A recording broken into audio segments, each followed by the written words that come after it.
40 to 50% of females with an underlying sexual dysfunction have some hormonal reasons to it. Are you one of them? If you feel that there is an underlying hormonal problem with you which might be adding to your low sexual desire, please watch this video till end.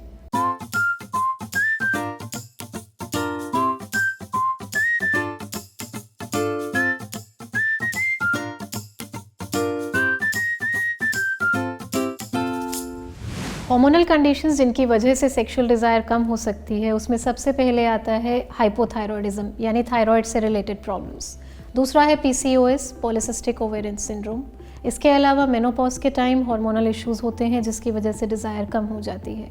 Apart from that, post delivery a lot of hormonal changes happen in a woman's body which can cause low sexual desire. Hypothyroidism जिसमें thyroid gland की functioning कम हो जाती है, कई बार उसकी वजह से मेटाबॉलिज्म पुअर हो जाता है, वेट गेन होने लगता है, बॉडी में लेथार्जी, फटीग हो सकता है। ये देखा गया है कि हाइपोथायरॉयडिज्म के पेशेंट्स लेडीज़ में सेक्स की डिज़ायर कम हो सकती है। 20 से 30 साल की उम्र में ऑलमोस्ट 50 to 60% लेडीज़ को पॉलीसिस्टिक ओवरी सिंड्रोम की शिकायत है। इस कंडीशन में ओवरीज एग्स बनाना बंद कर देती हैं या एग बनते हैं और रिलीज़ नहीं हो पाते। पीसीओएस के पेशेंट्स में बहुत बार ये देखा जाता है कि ज़्यादा वज़न होना, साथ में फेस पे एक्ने होना, मुहासे होना और एक्सेसिव बॉडी हेयर यानी फेस पे, साइड बर्न्स पे, अपर लिप पे, बॉडी पे बहुत ज़्यादा मात्रा में थिक हेयर ग्रोथ होना, इन कारणों की वजह से एक बहुत ही नेगेटिव सेल्फ बॉडी इमेज हो सकती है, जिसकी वजह से एक लेडी की सेक्सुअल डिज़ायर नीचे जाती है। सेक्स डिज़ायर पीसीओएस में कम होने का कारण हार्मोनल इम्बैलेंस भी होता है, जिसमें आपके ईस्ट्रोजन्स, प्रोजेस्ट्रॉन्स जो फीमेल हार्मोन्स हैं वो डिस्टर्ब होते हैं और मेल हार्मोन टेस्टोस्टेरॉन की मात्रा बॉडी में बढ़ जाती है।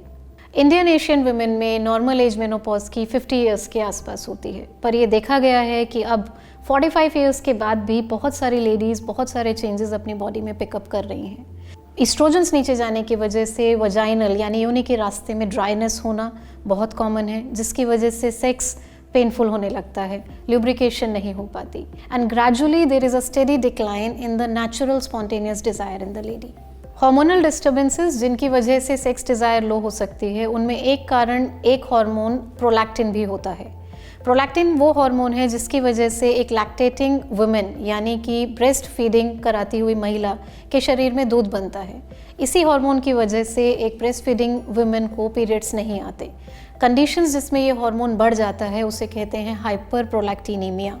कई बार ये हार्मोन बहुत एक्सेस होने की वजह से सेक्स डिज़ायर भी कम हो सकती है। पोस्ट डिलीवरी हार्मोनल चेंजेस जिनकी वजह से लो सेक्सुअल डिज़ायर हो सकती है, इस टॉपिक पे एक सेपरेट डिटेल वीडियो हमारे चैनल पे अवेलेबल है। अगर आप इस बारे में और जानकारी चाहते हैं तो वीडियो देख सकते हैं। इन सब रीजंस के अलावा एक बहुत इंपॉर्टेंट रीज़न होता है एक कपल की सेक्सुअल डिज़ायर को मेंटेन करने के लिए relationship issues and social factors. Sometimes we see that there are issues happening in the background of the house. Lack of privacy, कमरा ही नहीं है, सेपरेट स्पेस ही नहीं है, लेडी अपनी सेक्सुअल नीड्स को एक्सप्रेस ही नहीं कर पाती क्योंकि वो माहौल ही नहीं है। घर में एडजस्टमेंट इश्यूज चल रहे हैं, न्यू मैरिज हुई है, इन लॉज के साथ अभी भी एडजस्टमेंट फेस चल रहा है। Taking a stand for your partner may help, supporting the partner may help. Expression and communication is important. Mismatch of desire and needs between the partners बहुत बार हम देखते हैं, स्पेशली पेरीमेनोपॉजल टाइम में जब एक लेडी की एज बढ़ रही है और हस्बैंड की डिमांड्स अभी भी हैं। इन केसेस में कपल काउंसलिंग की बहुत ज़रूरत पड़ती है, जहाँ पे हम कोशिश करते हैं कि दोनों की डिज़ायर्स एंड नीड्स मैच हो जाएं। Personal beliefs, cultural values and religious thoughts can affect sexual desire in a lady. आप किस बैकग्राउंड से आ रहे हो, आपके कल्चरल वैल्यूज़ क्या हैं, किस माहौल में एक लेडी की अपब्रिंगिंग हुई है, ये सारी चीज़ें बहुत हद तक एक लेडी की परसेप्शन या उसके विचार टुवर्ड्स सेक्सुअल इंटीमेसी को अफेक्ट कर सकते हैं। कई कल्चर्स में ऐसा कहा जाता है कि सेक्सुअल थॉट्स आर सिन। अगर उसी माहौल में कोई बच्ची पढ़ी है, बड़ी है और अब एक एडल्ट लाइफ में जाना चाह रही है, बहुत बार एक स्ट्रगल ऑफ थॉट्स होता है जिससे वो लेडी कोप अप नहीं कर पाती और ये उसका स्ट्रॉन्ग बिलीव बन जाता है कि thinking sexual thoughts is not right. कई बार इन केसेस में ये पता चलता है कि पास्ट में कुछ ऐसे एक्सपीरियंसेस उस लेडी के साथ हो चुके हैं जिसकी वजह से उसका एक्सपीरियंस बहुत पेनफुल था। कई बार ये भी देखा गया है कि मेल पार्टनर जिसने अल्कोहल लिया है, शराब पिया है या स्मोकिंग किया है या कोई नशा किया है, और इन चीज़ों के बाद वो जब सेक्स के लिए लेडी को अप्रोच करता है वो लेडी को अच्छा नहीं लगता।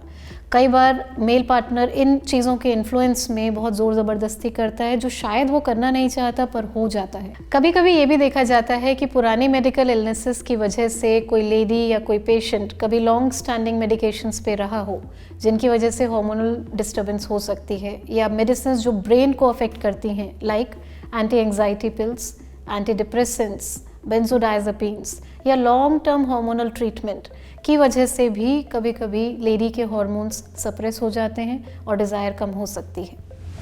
Thank you for watching this video. I hope you will like the information. अगर आपको ये वीडियोज़ अच्छी लगती हैं तो इन्हें लाइक कीजिए और शेयर कीजिए और हमारे चैनल को सब्सक्राइब ज़रूर कीजिए।